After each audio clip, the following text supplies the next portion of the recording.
Welcome back to the Footy Fans channel. Today we are doing another podcast with a special guest called Gerald Lami. He's coached at Juventus, Arsenal and even created his own soccer school. Yeah, hope you enjoy. Of course, with the whole lockdown currently, there hasn't been too much coaching going on. But yeah, I've coached previously before with Arsenal community. Done some bits and pieces with their soccer schools. I've worked with Juventus Academy also. I've had experience of creating my own academy also for the local children around my area where I grew up. So previously before that, I was playing full-time football. I've played out in Cyprus before. I've played in the National League also with Braintree Town. I've been around a few places, to be fair. Yeah, so it sounds like some great experiences and we'll get further into those as the pod goes on. So to begin with, obviously you said you'd played football before coaching. What was your first footballing memory? My first footballing memory, I remember in terms of playing or just football in general? Yeah, football in general, anything. Football in general, my first football memory, I would say, was France '98. I think you're probably a bit too young to remember that yourself. But France '98, that was when France won the World Cup with Zidane scoring the headers in the final. So for me, and also Ronaldo, R9, that is Ronaldo, Brazilian Ronaldo. So yeah, they were my first sort of fond memories of football, and I just remember thinking, this is something that I would like to do growing up. And I remember, just imitating them, in a playground, as you do as a youngster, pretending that you're some of these, footballers. That was my first memory of football itself. Yeah, so I'm guessing you looked up to them a lot, starting from a very young age. 100%. Zidane, Ronaldo. That's definitely my I would say one of my favorite players ever. Yeah. So if we get into your footballing career, so if you talk us through the journey of the first club you ever played for through to the last club, what was each experience like? Yeah, I remember my first club was it was a local club. It was called Newington Rangers, and it was to be fair. At first, I was quite a reserved person. I was quite in my own shell, and football really helped me to develop my confidence, to develop my just interaction with others. Football has a lot of elements of life skills in it, which I always encourage parents to put their children through team sports. It doesn't have to be just football. However, there's many other team sports that you can do because it brings so much, life skills overall, So for me, I remember my first team, which was Newton Rangers, was a Sunday league. And I remember I was playing an age group above. And for me, first of all, being a character is quite reserved. And then on top of that, going with a group that's a year older, it kind of shocked me a little bit. However, it also, again, like I said earlier on, it helped me to develop as a person so much. And then from there, I just, started enjoying my football. I could see, I was getting some respect from my peers. They were saying that, I'm quite good at what I'm doing, especially as being one of the younger players in the group. And yeah, I kind of, to be honest with you, during that time, it was quite difficult to be seen by clubs. There were a few scouts that would come and watch me. Again, sometimes the occasion got the better of me. Instead of playing my game, I would be more focused on trying to impress them so much that I would lose the sight of what I'd actually be doing on a normal games day, basically. So I didn't really get picked up until the age of I'd say about the age of 14, 15, when I moved to Northampton Town. I was on trial there for about 6 months, I would say. I was there for a long time. And that was through me just playing, enjoying the football. I ended up playing for my district team. I ended up playing for my county, Middlesex, which again, I was one of the only boys that wasn't in an academy at that time. The rest of the boys, they were all in certain academies. So again, it was something that I always questioned myself, like, why am I not in the academy at the moment? You know, is there something that I'm not doing to what the boys are doing? So, yeah, I got finally the opportunity to show what I can do with Northampton. At that time, again, I was trying to do things. How can I say it?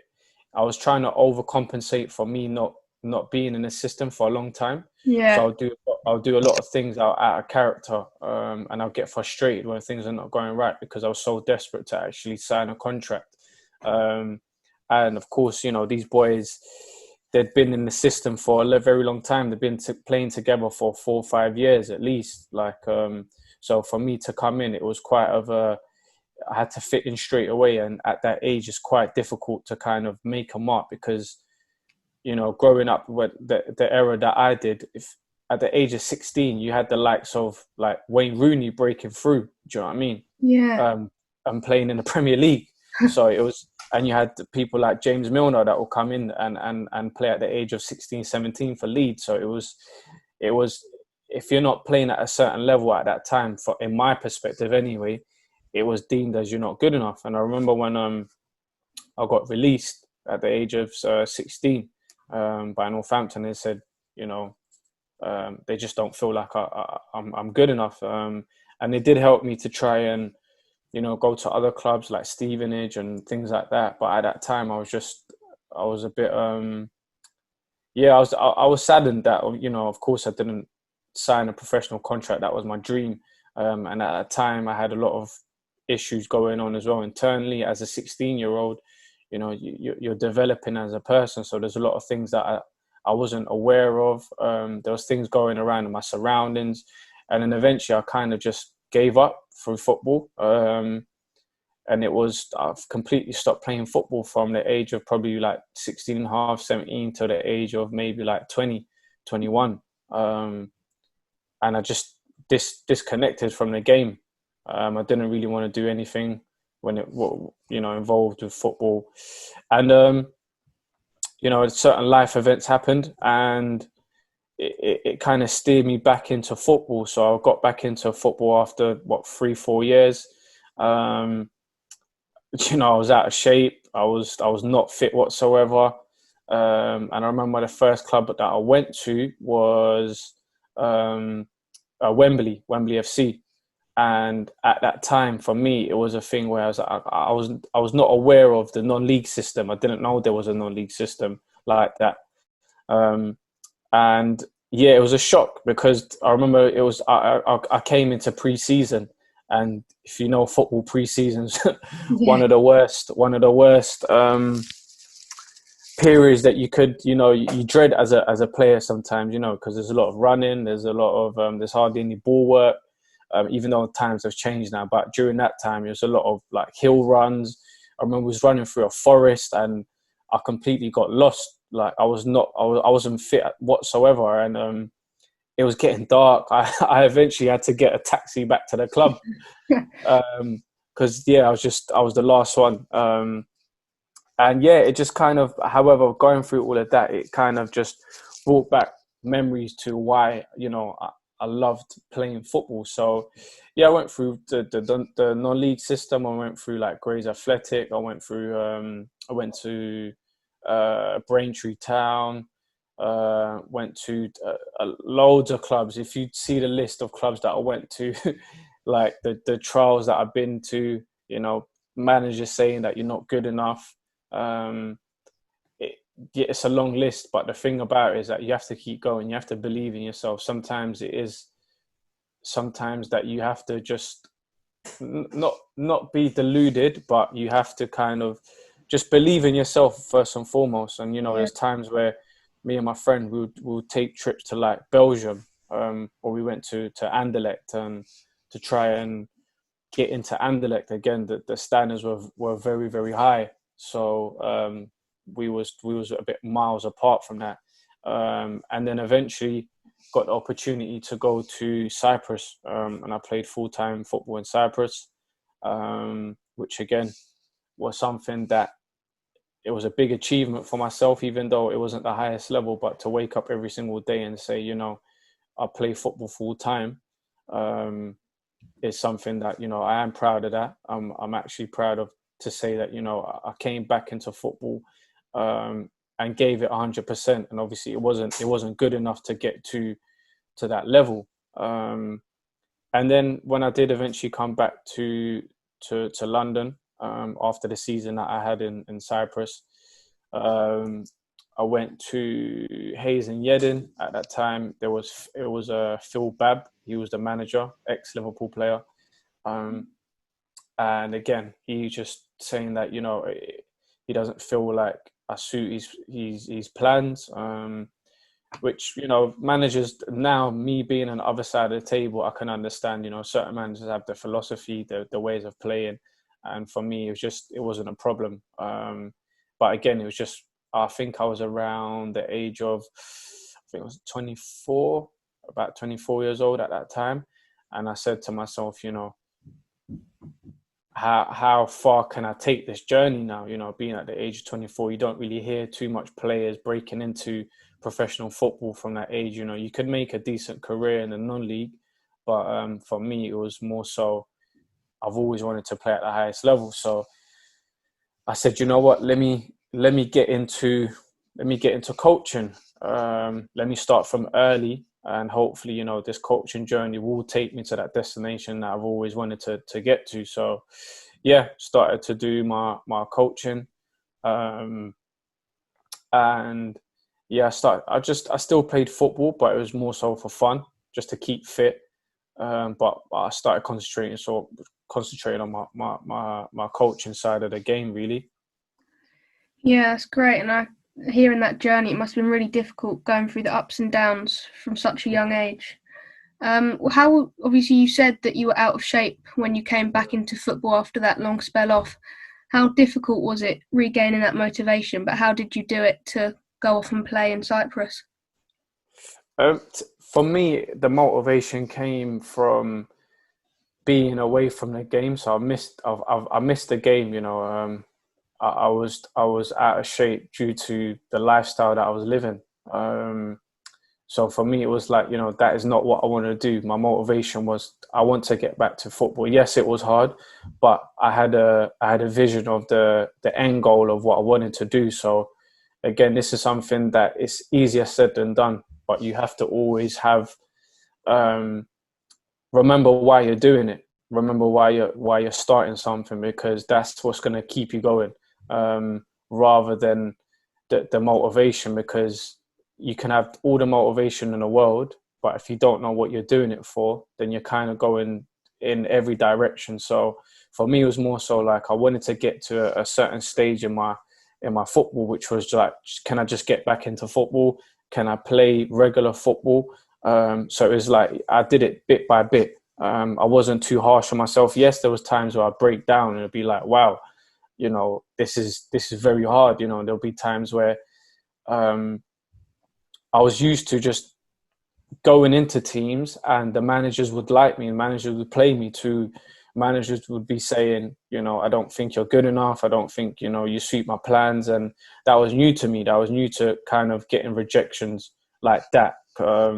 Yes, I did have the one at the age of 16. And that was my first one that I kind of had. So I took it quite badly. But again, it was more so the motivation came from me understanding where I want to go, what I want to achieve. And once it got to a certain stage where, you know, I felt fit enough, I was doing the extras. Like when people would go out and enjoy themselves, I'll be at the park. I'll be doing my runs. I'll be doing my 5K runs. I'd always go and do extras whenever I could, just so I can catch up basically to others. And it got me to a stage where I had the opportunity to go and play full-time football. And one thing that I would always say is always put yourself in an environment where, you know, where you want to be, because everyone has dreams and everyone has aspirations, but they're always trying to do other things that is not steering them towards that goal, you know. Because if I wanted to be a professional footballer, I can't go and do something that's out of the field, because I'm not going to be in the loop of what's going on, if that makes sense. Yeah. So when I did get the opportunities, because I was applying myself, I was working towards what I wanted to do, and I was keeping in contact with people that were in the football industry, that were in certain positions that could open doors. And sometimes it's about being genuine, and being true to yourself as well. And when meeting people, it's not about what you can take from them, but rather than what you can provide, because that automatically will open up doors for you. And that was the case for me.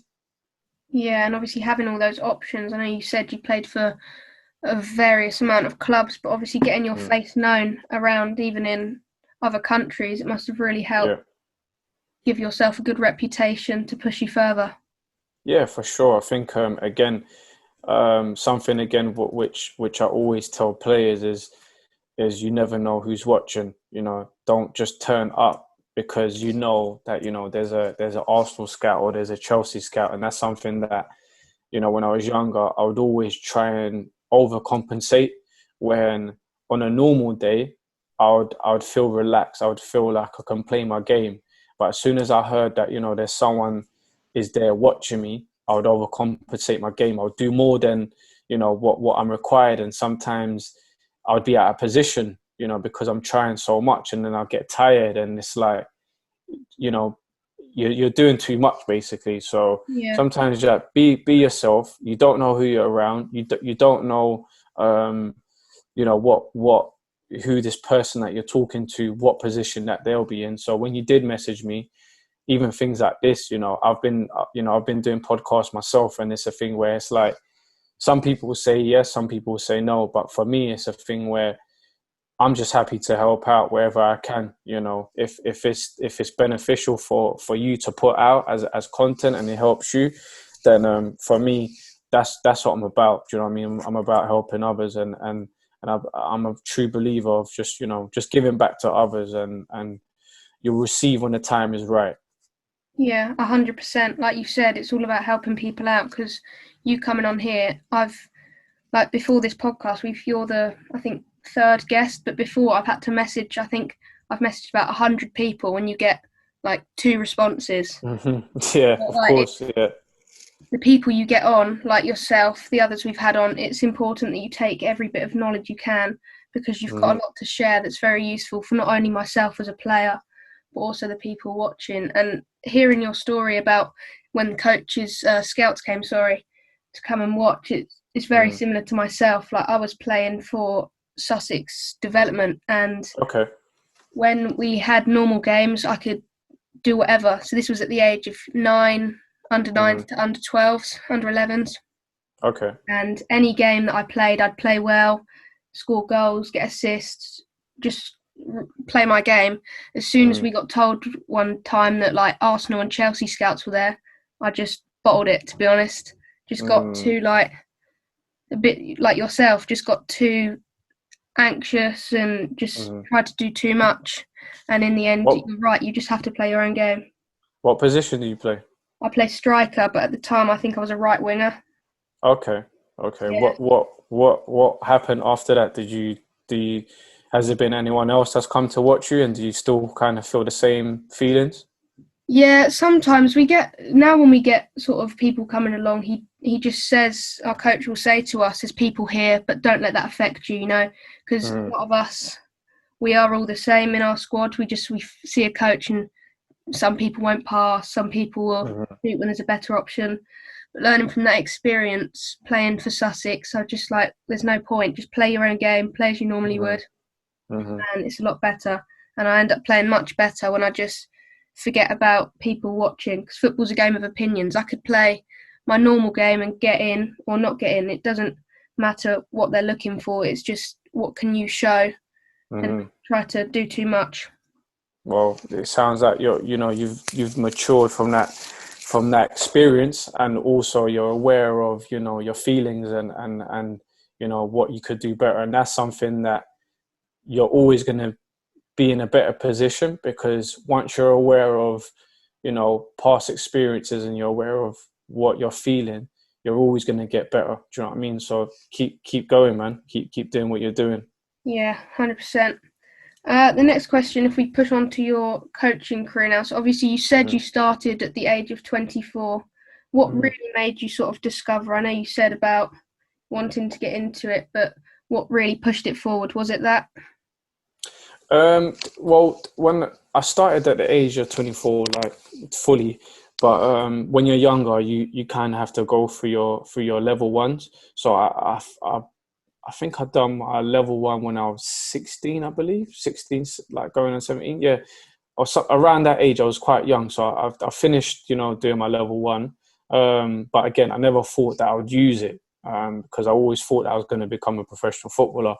So I was, but playing games like Football Manager when you're younger, I always had that little bit of passion about, maybe coaching one day once my career is over. I really enjoyed, games like that. I always test myself, like millions of other people, like getting a smaller club. Like I remember a season that I had with West Brom, and I got them to the Champions League final. So it was like little things like that. I'll test myself, and even though it's a game, but you're learning quite a few skills at the same time. In terms of what players to bring in and what system that you would play. So at that age, you're not really thinking about that, but subconsciously it's happening. So it's always something that I always wanted to do once my career was over. Just to kind of see how it would go about. But yeah, it was once I kind of stopped playing football, it was a thing where I was like I said earlier on, it was a thing where if I want to get to the highest level, then playing might not be the route right now. So why don't I just start my coaching journey from now? Then hopefully by the time, I'll never put an age on it, but whenever the opportunity does come along where I could coach at the highest level, then I've probably got more of a chance doing this. So that was more so my thought process behind getting into coaching. Yeah, and how did the training work? So you obviously had your level one. What sort of, for the listeners, what sort of level does it go up to? How long do the courses take? All sort of ins and out of it. Okay, so with the badges, so you've got your level one, level two. That's kind of like your base of your coaching journey, and then you'll go into your B license, which is a UEFA qualification. From your B license, you go into your A license, which a lot of first team managers will have, and then you have your pro license, which is your top coaches like your Mourinho's, your Jurgen Klopp's. So that's more so the ladder that you would go through. So your level one, your level two are quite fairly quick to kind of do. Your B license, which currently I'm on at the moment, is a year's process. And I believe the A license and the pro license will take a lot longer than that. So with the A license, I was speaking to the pro license. I was speaking to a manager last night from Wales, and he is one of the 18 that can get onto the course from Wales in every 2 years. So it's a hard course to get onto, but something that he said to me as well, which was kind of resonated with me, was that he said, getting the qualification is only the start, it's not the finish, because a lot of people tend to think that, once you get a qualification, it's like, all right, cool, that's it, I've got it. I can put that away and kind of get on with it, when really and truly, that's just the opening of you exploring more of what you just learned and try and take it to that next level. So yeah, that's kind of a little bit of a brief background of the system that you have to go through.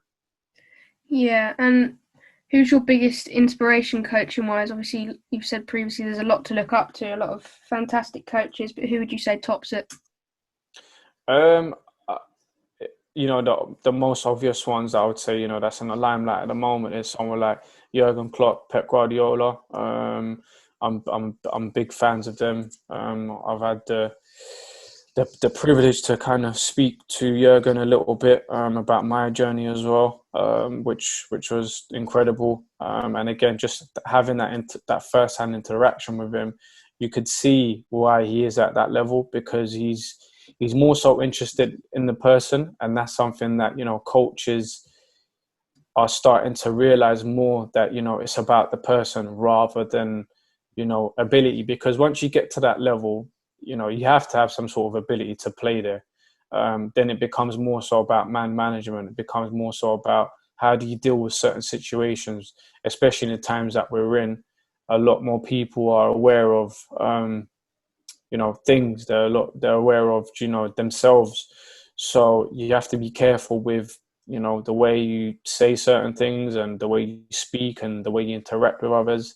So again, those two I would say I'm a big fan of. And then you look at the other coaches across the continent, like the Italian coaches, Conte, Mancini, someone like Allegri.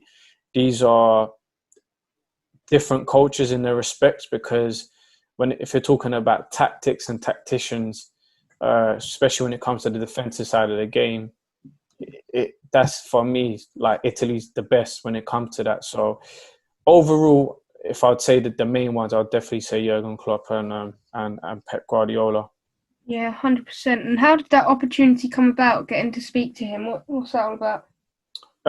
So that came through an organisation called Kick It Out.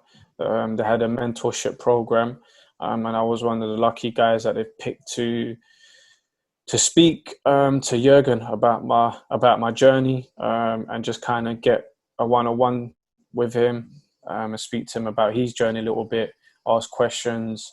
So yeah, it was an incredible time to speak to him. Yeah, sounds like an amazing experience. For sure. Your next question, what is your biggest strength and your biggest weakness? I would say my biggest strength, I would say I'm a good people's person. No matter what environment that you put me in, I'm able to adapt. I'm able to make something out of nothing. That's something I would say I'm really, really good at. In terms of weaknesses, I don't like to use the word weakness. I would like to say more improvement. Areas that I can improve is, I'd say, my communication. Sometimes my communication isn't the best, and saying that as a coach, that's one of the vital attributes that you must have. But again, that's something that I'm a person that I'm open to say, that's something that I'd like to improve on, and I'm willing to improve on as well. So I'd say that's one of the areas that I would like to improve. Yeah, and how do you think you're gonna work on improving your communication skills? How are you gonna go about it? I think, again, it's about being open, about putting yourself in situations where you ask questions. You do your research. We're in a day and age where you could literally do anything that you want. We've got the internet, so even things like going onto Google and just typing in, like, how do I improve my communication? There's a list of ways that you can learn, read, ask questions to people, watch podcasts. There's people, like I said, someone like there's people like Brendan Rodgers, for instance. Like, he's a good communicator when I've seen him communicate with the media. Someone like Arteta, I think he's a brilliant communicator, the way he just handles the media. Yeah. So it's like watching these people. For myself, I will study these people. I will, again, go to the internet and just type in. I'm curious to find out, like, how can I improve on this? How can I improve on certain situations? So we're blessed in the age that we're in, that whatever that you want to do or you want to improve on, it's right in our fingertips. We've all got phones, I guess. So you could just type away, find out how to do something. Yeah, 100%. It's a lot easier now. Just like you said, you want to know something, type it in, 10 seconds later, you know how to do it. Exactly that. And then obviously having your situation with your communication, it's just about putting yourself in those situations, isn't it? So if you're not, like, I'd agree with you, my communication's not good. So you put yourself in those situations where you have to communicate, because being outside your comfort zone is the best place to improve, in my opinion. No, you got that spot on, mate. And again, something that, like you said, put yourself outside the comfort zone. Doing a podcast for myself, I never thought I would do something like that, because again, you have to host, you have to communicate, you have to kind of keep the person engaged. And I said, you know what, let me challenge myself. Let me do something like that for one, for myself to improve on that department, and two, obviously, what I said earlier on is bring valuable content to others that they can listen to, and hopefully inspire them to do whatever, direction that they want to go into. But totally, I agree with you in terms of, putting yourself out of the comfort zone. That's the only way that you're going to grow. Yeah, 100%, because it's weird how similar our situations are, but I was the same with this whole podcast thing. At first, I was just the editor for it. I didn't want to put myself out there. Okay. I had the knowledge of football. I've been playing it for nearly 10 years, but it's the fear of people that you don't know watching if you're going to say something wrong. So I did the exact same as you, just studied podcasts, listened to loads. I don't know if do you know someone called Rick Fit? Rick Fit? No, who is he? So he's a player. He's from New York and he plays in Israel, and he's got a brilliant podcast on Spotify. If you type in Footballer's Journey or just Rick Fit podcast on YouTube. I'll check that out. Yeah, he does a similar thing to us. He talks to coaches, players, and I've been listening to him for about a year, and just listening to how he talks and interviews people, just his confidence is exactly what I did to sort of get over my fear of talking to people and, doing a podcast. And now it's going really well, and I've gained a new skill, more confident, things like that. No, for sure. If you don't mind, how old are you, if you don't mind me asking? I'm 15. Wow, mate, let me tell you something. You've got a lot of bravery. You've got a lot of confidence. It's amazing to hear, what you're doing at this age. At the age of 15, I don't think I would have been brave enough to do something that you're doing. So honestly, keep doing what you're doing. And just imagine in 3-4 years time, or even 5 years time, you would be 20 years old? Imagine where the podcast could be, or whatever that you want to do.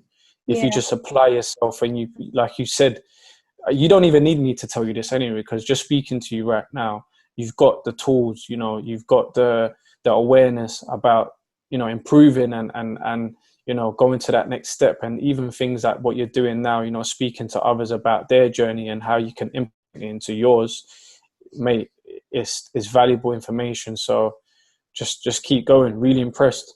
Thank you. I appreciate that. And yeah, it's exactly like you said, just I'd say my confidence has only improved in the last 2 years, maybe. But having it now, obviously I'm going to college in 6 months, and I'm personally going to a football college, hopefully, if I can get in. Okay. But it's just putting myself in situations. I know where I want to go in life, and I'm just doing everything I can to get myself there, and talking to people like you is really helping me on that journey. I'm sure you'll go very far, mate. Just keep doing what you're doing. Thank you. So we've spoken a little bit about this vaguely, but what is the biggest obstacle you've had to overcome in football? That's a good question. I would say the biggest obstacle I'd had to overcome was the fear of rejection, really. That's something that, again, when I did get that at the age of 16, it was something that I wasn't used to. And that's life, and that's also obviously part of football, of being rejected, being told that maybe you're not good enough. And what you said earlier on is it's a matter of opinions. One person might say, you're good enough. The next person might say you're not good enough. But the most important thing is yourself. Are you true to yourself?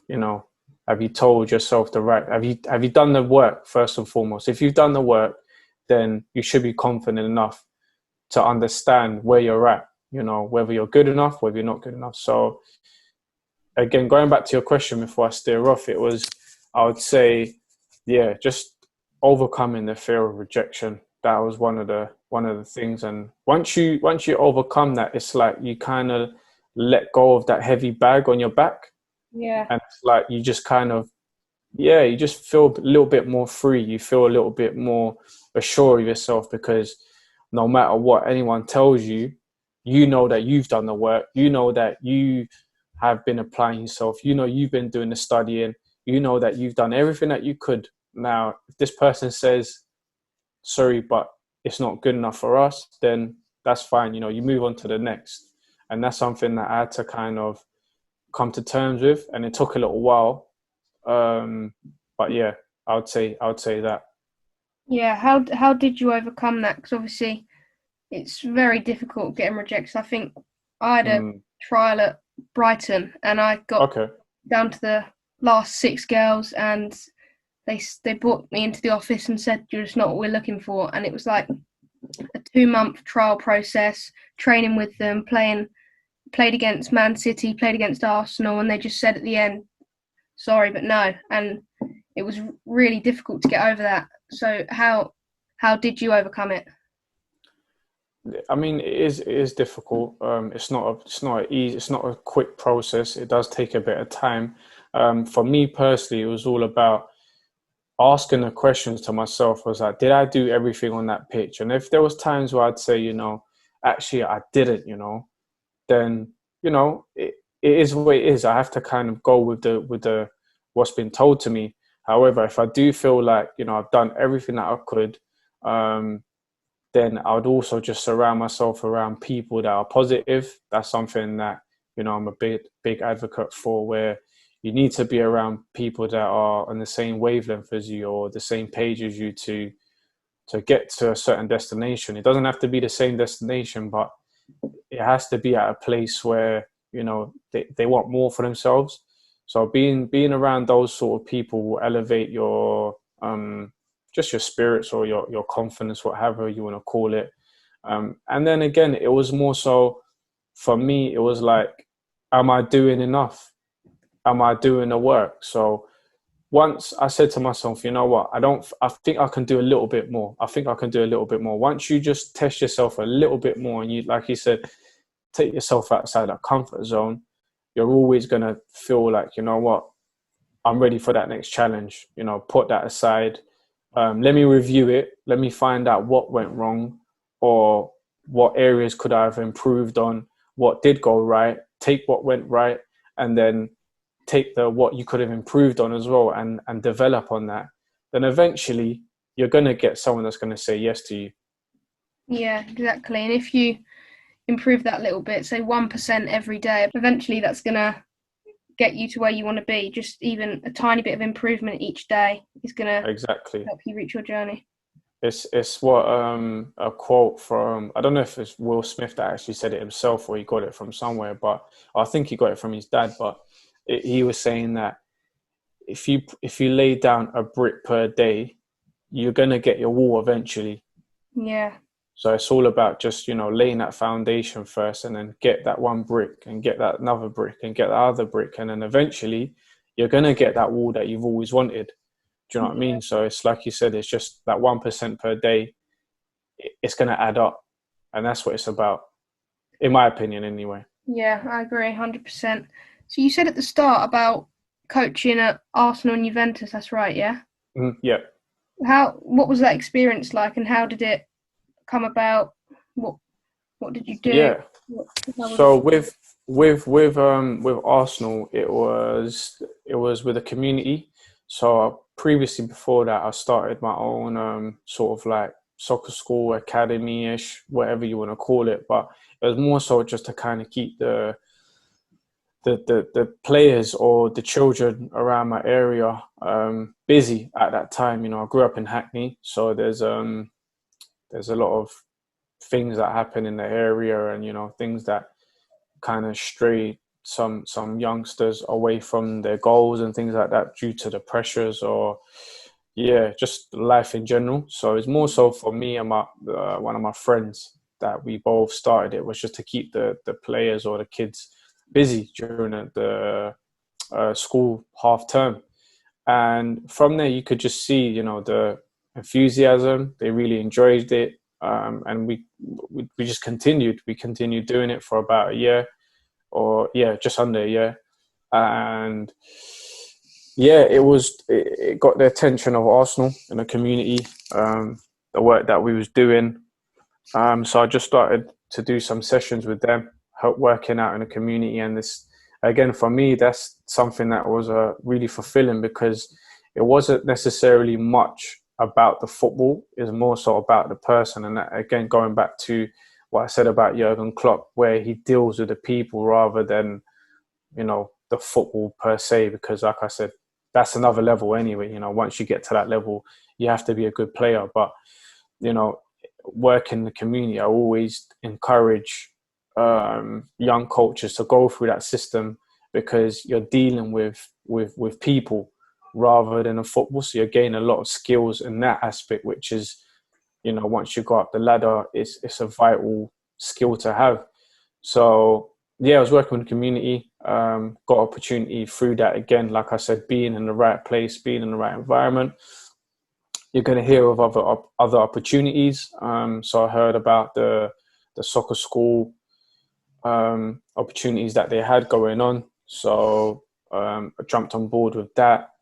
Was able to do a bit of coaching with the soccer school department, which was good. Was able to go and coach out in Italy, in Bahrain, in Oman, which was a good experience to go out to these different countries and kind of just see a different way of living, interact with others, and overall be able to coach. And then got the opportunity from, again, just being around the right environment, again, got the opportunity to coach out with Juventus Academy. And that's more so how it came about. And overall, the experience has been brilliant. Like I said, being in a different environment opens up your horizon, open up your perspective to, seeing things in a different light where you usually wouldn't. Sometimes being in the same environment, you're so accustomed to seeing the same things, you start getting conditioned in a certain way. Whereas if you, again, like you said earlier on, if you step out your comfort zone, you're going to see things done differently. And then it's like, what can I take from that situation and implement into my life? Which, again, that's something that I always encourage, young coaches, and not even just young coaches in general, to step out of their comfort zone and try something different. Go to another country, even if it's for like 2-3 months, just to see how it is, kind of get a feel of the environment and learn from it. Yeah, and how different is the coaching style and tactics compared, between Juventus and Arsenal? What's it like? Yeah, it's completely different, to be fair. With Arsenal, it's a little bit more free-flowing. With Juventus, it's a little bit more structured when it comes to, training sessions. It's a little bit more, I wouldn't say rigid, but they have a particular way of doing things. Whereas with Arsenal, it's a little bit more free-flowing, where, you can kind of experiment a little bit more with stuff. And I would say that was more so the difference that I kind of saw. Yeah, what one was more enjoyable as a coach? I think as a coach, you would enjoy more so the free flowing. However, myself, it depends what character that you are. But for me personally, I enjoyed the more so the structured element of training. Because even my lifestyle, I like it to be structured. And I'm not too fond of just it being everywhere, so to speak. So, I did enjoy the aspect of it being a little bit more structured, understanding also what I'm doing as a coach. That's something that it's definitely helped me as a coach to become better. As it's important to understand why you're doing some things, because you can do something, but you could be doing the wrong thing. Do you know what I mean? Yeah. You think that you're doing the right thing, but it's actually the wrong thing. So sometimes you need someone to say, you know what, maybe look at it from this angle. So even little things like, as a coach, your standing point is huge, because if you stand on a certain side of the pitch, you could only see something. If you stand on another side, you might see a completely different picture. You might change your perspective. So it's like little things like that has helped me to improve, let me look at the pitch on a wider perspective rather than just being heavily involved within the training session. 100%, yeah. What is the best thing you've learned on your coaching journey? Best thing that I've learned. So another good question there. I would say the best thing that I've learned is that I'm quite open again to learning new things, and I'm quite inquisitive, and also I'm eager to find new things. And I think that's what something that coaching is about, learning new things all the time, trying to, test yourself. Can you put yourself in a certain situation and see how you deal with it? That's something that I've had to learn, and being adaptive as well is something that I've had to learn in my coaching journey, because, unless you're coaching at the highest level, and even then, we've seen, I'm not too sure if you've seen the Tottenham documentary, but Yeah. on Amazon, you've seen the injuries that, Mourinho had at the first season. He had to adapt to that very quick to kind of adjust to, the run of games that they had coming up. Obviously, the situation that the world's in at the moment. So it's about being adaptive. And that's something I'll definitely say that I've learned as a coach, because once you coach in the I don't know, grassroots or whatever you want to call it, you're not going to have everything perfect. Sometimes you're going to have, one week you might have 12 players turning up, and next week we might have 6 turning up, and you've spent the whole week to kind of prepare for this training session, and you've only had 6 turning up, but on your sheet you've written down 12. So it's like, how do you adapt your session now to make it effective for those 6 players, and also get the outcome of the session that you've initially planned? And sometimes you might just have to rip it up and just start all over again. And at first I was like, I'm not too sure about that. But I've learned to say, you know what? If I need to rip it up and the players still get something out of this session and it's beneficial for them, then so be it. It's not really about me. It's about, it's about the players themselves and enjoying it first and foremost, and obviously developing.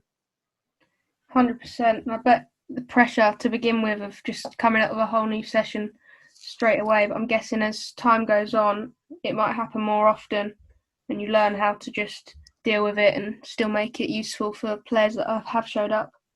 Yeah, no, for sure. I think it comes with time, it comes with experience, but it also comes with you being open, because, time's going to go by anyway. But if you're not open to change, and if you're not open to try and develop yourself, then, you're always going to be in the same position. So over time you start to learn, maybe I can do this a little bit better.